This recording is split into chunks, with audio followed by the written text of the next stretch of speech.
Hi అండి. అందరికీ నమస్కారం అండి. ఫ్రెండ్స్ మనకి ఇప్పుడిప్పుడే మరొక బ్రేకింగ్ న్యూస్ అప్డేట్ అయితే రావడం జరిగిందండి. అది కూడా ఎమ్మెల్సీ కవిత విడుదల సుప్రీంకోర్టు సంచలన తీర్పు అంటూ ఇప్పుడే మనకు ఒక బ్రేకింగ్ న్యూస్ అప్డేట్ అయితే రావడం జరిగిందండి.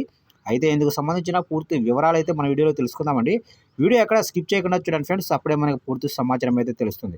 ఇక లేట్ చేయకుండా వివరాల్లోకి వెళ్ళిపోదాము. ఇక్కడైతే చూడండి ఫ్రెండ్స్, మనకు వచ్చిన అప్డేట్ ప్రకారంగా ఇక ఢిల్లీ లిక్కర్ స్కామ్ కేసులో అరెస్ట్ అయిన బీఆర్ఎస్ ఎమ్మెల్సీ కవిత రౌస్ అవెన్యూ కోర్టులో పిటిషన్ వేశారు. తల్లిని మరి కొంతమంది కుటుంబ సభ్యులను కలిసేందుకు అనుమతించాలని పిటిషన్లో ఆమె విజ్ఞప్తి చేశారు. ఇక తల్లితో పాటు తన పిల్లలను మరికొందరిని కలిసేందుకు అనుమతి కోరారు కవిత. రౌస్ అవెన్యూ కోర్టులో కవిత తరపు న్యాయవాదులు ఈ పిటిషన్ వేశారు.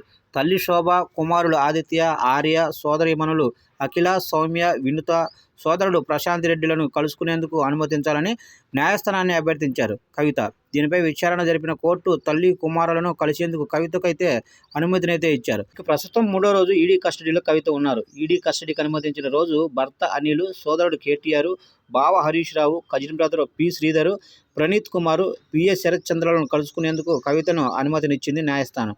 అయితే కస్టడీలో ఉన్న 7 రోజుల్లో ప్రతిరోజు సాయంత్రం 6 గంటల నుంచి 7 గంటల మధ్య కుటుంబ సభ్యులు కవితను కలిసేందుకైతే పర్మిషన్ ఇచ్చింది రౌస్ అవెన్యూ కోర్టు. అయితే ఎక్కువ మంది కలవటం వల్ల దర్యాప్తుకు ఆటంకం కలుగుతుందని కోర్టు పేర్కొంది. దీంతో ముందుగా అనుమతించిన వారిలో కేటీఆర్ పేరుతో పాటు తల్లి, కుమారులు, సోదరీమణులు అఖిల, సౌమ్య, వినుత, సోదరుడు ప్రశాంత్ రెడ్డిలను కలిసేందుకు అనుమతించాలని కవిత తరపు న్యాయవాదులు కోరారు. దీనికి రౌస్ అవెన్యూ కోర్టు అంగీకారం తెలిపింది.